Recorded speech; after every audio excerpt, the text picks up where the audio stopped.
Hi, welcome to my channel, Math Made Easy with Laurel. I'm Laurel, and in this video I'm going to show you how you can help your child learn how to carry when adding and borrow when subtracting.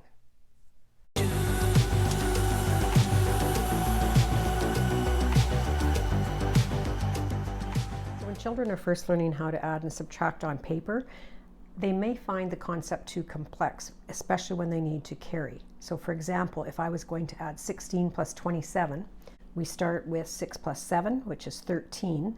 That's greater than 10. We keep the 3 and carry one group of 10. Now we can add the tens units. 1 plus 1 plus 2 is 4.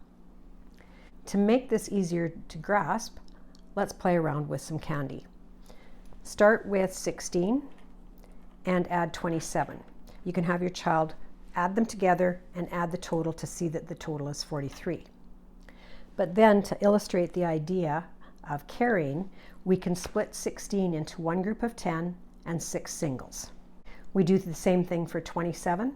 We're going to make 2 groups of 10 and 7 singles. So we have 16 plus 27. We start by adding these singles together. So 6 plus 7 gives us 13, which is greater than 10. So we're going to take a group of 10 out of here. And we're going to carry it over to the tens column. So now we can see that we're left with 3 singles, and we carried one set of 10 to another set of 10 and 2 sets of 10 to get a total of 4 sets of 10. So when we add, we get a total of 43 candies. I recommend doing more examples with the candy, and at the same time that you do each example, do it on paper as well, so your child can make the connection between the concrete and the abstract. Now let's try using candies to show the concept of borrowing in subtraction. In our next example, we have 31 minus 17, and when we're subtracting, 7 is larger than 1. So we need to borrow from this 3. We need to borrow a set of 10 from this 3 sets of 10. When we borrow a 1 from that, we're left with 2. And then we're borrowing a set of 10. 10 added to a 1 becomes 11. So now we can subtract. 11 minus 7 is 4.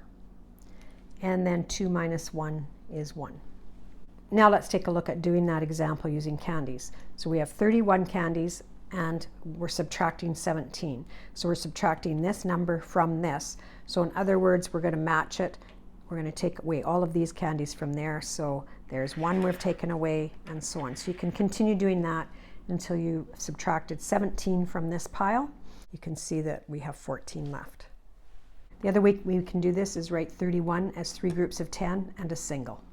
So that's 31. Do the same thing with 17, 1 group of 10 and 7 singles.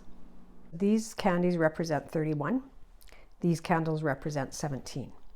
Now I want to subtract 7 from this. I can't. So I need to borrow this set of 10. So I'll move it over. And I can take 7 away from this. So again, match it. Take away the 7. We're left with 4. Now I've got 2 sets of 10 minus 1 set of 10. This is the set of 10. This is the set we're subtracting. And we're left with 14. Hopefully that helps your child understand the concept of borrowing. And again, practice with more examples so that doing it more abstractly on paper becomes easier.